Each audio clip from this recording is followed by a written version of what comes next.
19h30 sur Grand Lille TV, bonsoir à tous, merci de votre fidélité. Le direct se poursuit sur Grand Lille TV avec votre flash info. Avant de développer l'actualité de ce mercredi, un mot sur le temps de demain. On attend une belle journée avec du soleil, des températures qui restent assez timides aux alentours de 19 degrés l'après-midi, mais un temps sec. Le bulletin complet, c'est juste après ce flash.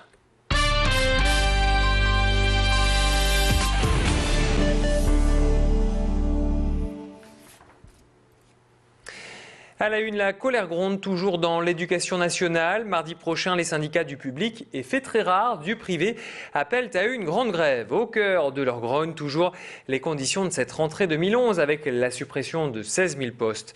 Certains établissements ont décidé de se mobiliser en amont de ce mouvement.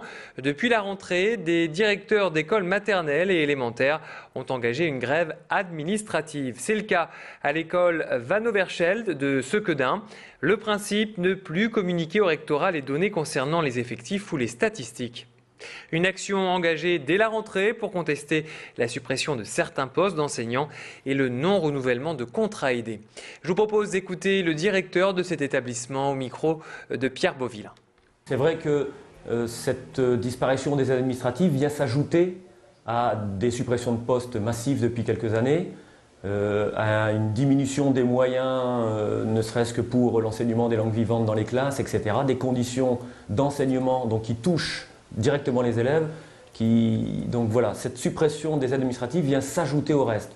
Donc il est certain que si les directeurs réagissent aussi fort, c'est aussi parce qu'à un moment, c'est la goutte d'eau qui fait déborder le vase, mais c'est quand même une très grosse goutte d'eau pour nous.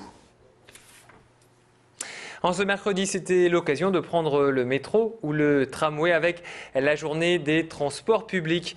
Plus de 200 agglomérations françaises ont joué le jeu cette année avec des prix toujours attractifs. La communauté urbaine de Lille proposait un ticket unique toute la journée à 1 € seulement ou encore le prêt de Vélil entièrement gratuit.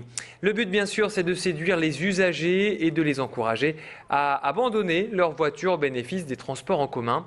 À Grand Lille TV, nous avons décidé de vous donner la parole. Habitants de la métropole, que pensez-vous du métro? Question qualité, prix ou encore sécurité. Je vous propose d'écouter ces réactions recueillies par Clément Carillon.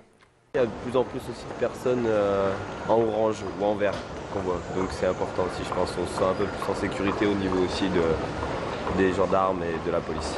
Le métro devient de plus en plus petit et qu'on y est dedans comme des sardines. Côté encombrement, ben oui, effectivement, il ne suffit pas toujours à la demande. Le problème du métro déjà, c'est que ça augmente tous les ans.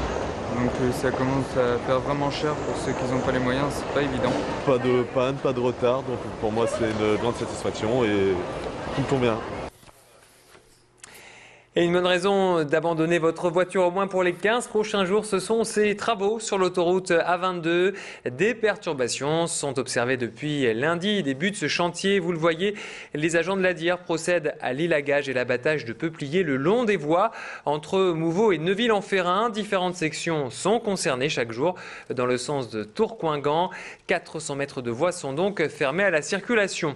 Des travaux nécessaires, cette zone est classée à risque car certains arbres sont malades à cause de la pollution environnante notamment. Alors quel type d'arbres sont coupés? Je vous propose d'écouter ces explications recueillies par Macha Grunessen. Ce sont des peupliers en fait, des peupliers d'Italie qui sont des arbres qu'on a au démarrage plantés à la construction des autoroutes, c'est-à-dire il y a une trentaine d'années. Ces sujets qui ont 30-35 ans sont de 20 à 40 mètres de haut et sont en fin de vie. C'est ce qui explique le fait qu'ils soient tout simplement pourris de l'intérieur.